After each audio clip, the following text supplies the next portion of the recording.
Hello, what's up guys, and welcome back to my channel Topak on Food Travels. This time what I'm going to share with you guys is my dinner.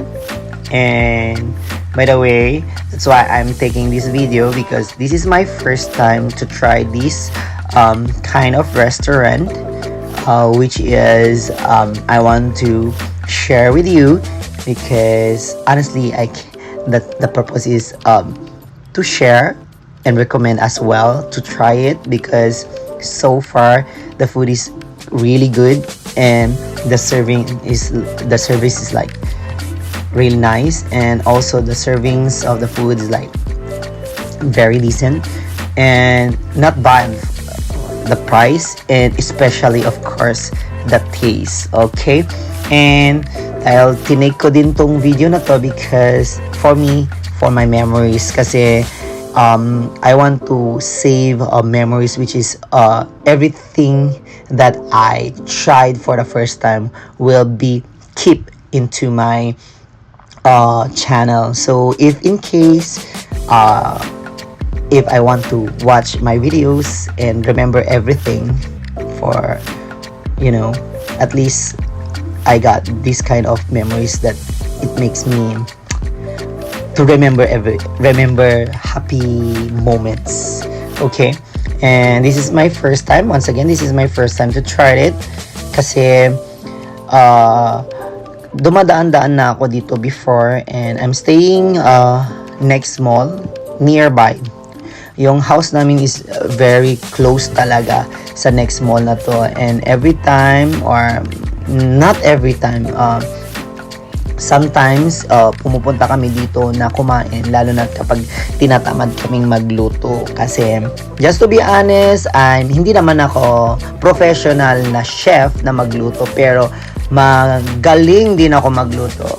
Mahilig ako sa masasarap na pagkain, kasi yun yung nakasanayan ng dila ko at nakasanayan kong kainin. Sabay hustisya. Sabi, yun lang, hindi totoo. Then, yung problema sa akin kasi kapag kumakain ako ng restaurant, most of my problem is like, hindi ako nabubusog kasi yung serving nila is konti.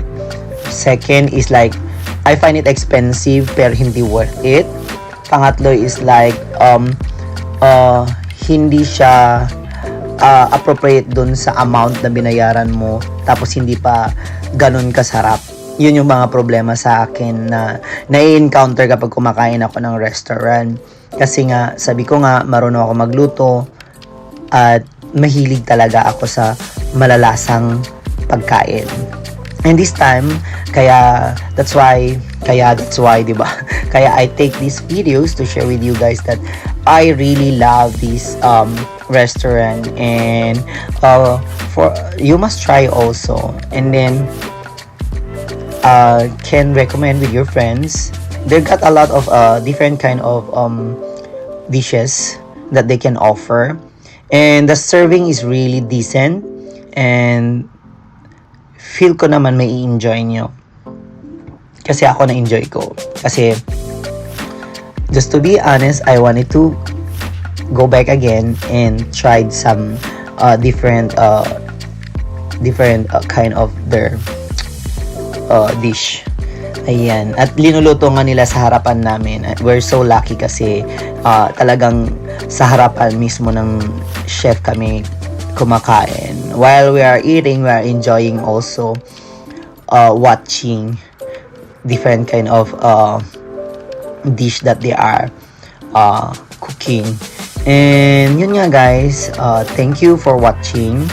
Please don't forget to subscribe, like, and share my videos, and please don't forget to press the bell button so you won't miss my upcoming videos. Once again, this food, babalikan ko ulit, at for pagbalik ko, hindi na ako magbi-video kasi hindi na yung first time, would be second time. Sabay ganun, parang tanga lang, no? Okay, thank you again, once again, and see you to my next uploaded videos. Please don't forget to subscribe, like, and share my videos. Topak on Food Travels. Woot woot woot woot woot woot.